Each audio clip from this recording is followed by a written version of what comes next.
2024 is almost over, and around this time every year, the internet is flooded with shopping lists, gift guides, and best tech of the year type videos telling you which glass rectangle is the very best glass rectangle. But I swear, this video is different. Well, sort of. You see, I also have a yearly tradition. Instead of making a best of list full of smartphones and tablets, I like to highlight lesser known products. Tech that doesn't always get the spotlight. And each of these items made a real improvement to my life this past year. So without further ado, let's get into it. This is the hype list for 2024.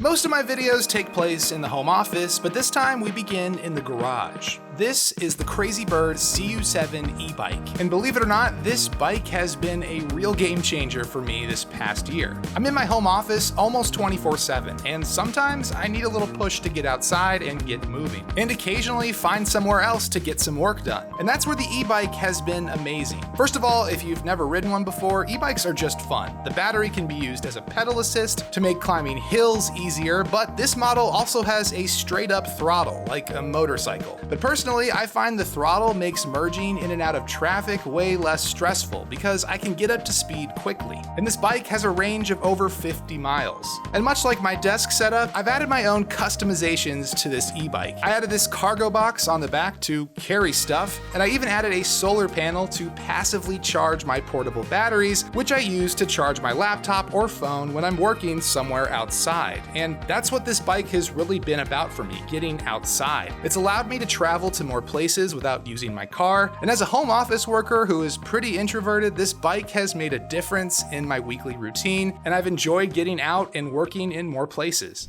Now, I know I said this video wouldn't feature any smartphones or glass rectangles, but I never said it wouldn't feature any glass rectangles with buttons. This is the Clix keyboard, and it's a phone case that gives your modern smartphone a real keyboard with clicky buttons. You slide your phone in like any other case, and the keyboard connects to the phone with an embedded USB-C plug, which I thought would be an issue, but when it's time to charge your phone, the case has a pass-through USB port, so you never need to take the case off. Your phone just has buttons now. There is a bit of a learning curve, but once you get the hang of it, typing on this keyboard feels pretty natural. But in my opinion, the real benefit of this keyboard is in productivity apps. When this keyboard is connected, your phone won't pop up the touchscreen keyboard, which gives you a ton of screen space for writing or taking notes. But this does come with a trade-off, and that trade-off is size. I'm using an iPhone 15 Pro Max, which is one of the largest iPhones available, and when you add this case, it becomes absolutely massive. But I still enjoy using this keyboard, and the Clix does have a place in my setup. Sometimes when I leave the house and I don't want to bring a laptop and a backpack, I'll just bring my phone in the Clix keyboard, and I know that if I have 15 minutes, I can get some serious typing done. And honestly, I'm just excited that products like this exist, that there are creative people out there who are trying to shake up the smartphone industry, which has become a bit boring as we reach peak glass rectangle design.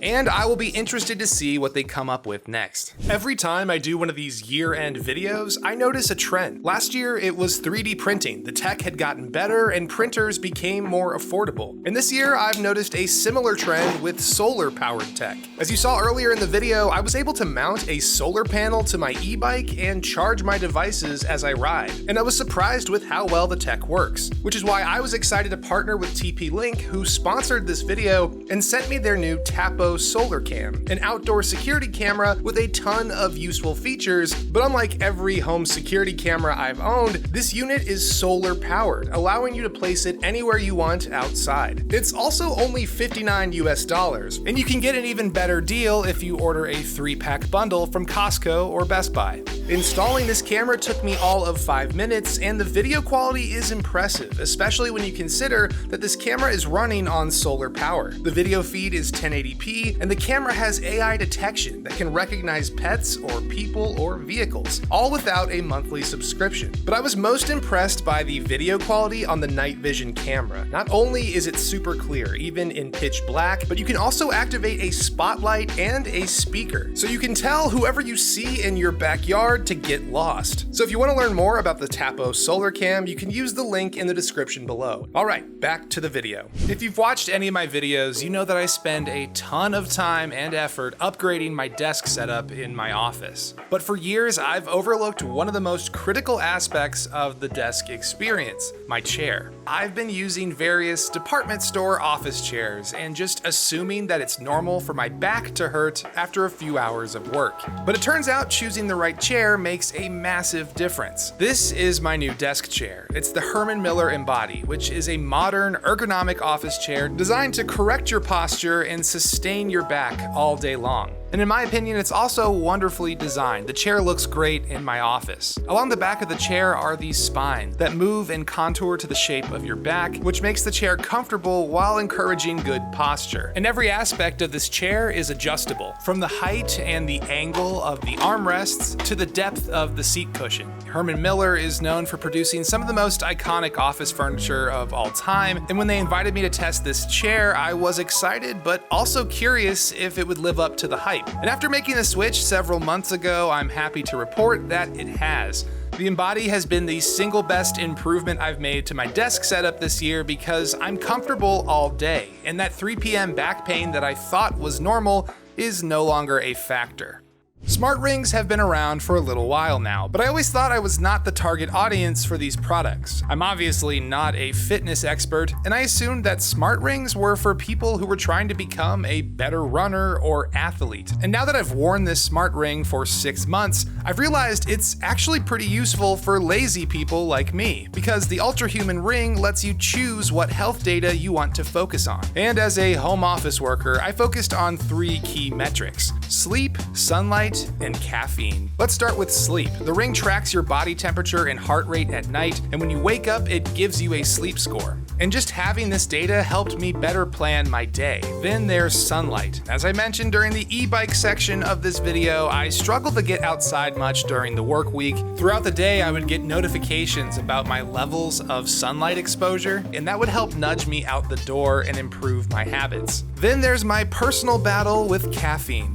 I love coffee. I drink coffee essentially all day in my office, but I know it's not great for my sleep. But I'm starting to make improvements because the Ultrahuman ring creates a caffeine consumption window, which helps remind me to taper off caffeine in the afternoon to minimize impact to my sleep schedule. Of course, there's a lot more here if you're an athlete or exercise guru, but as your average home office dweller, I really appreciate having this data on sleep and caffeine. It's helping me slowly correct some habits that I've had for years.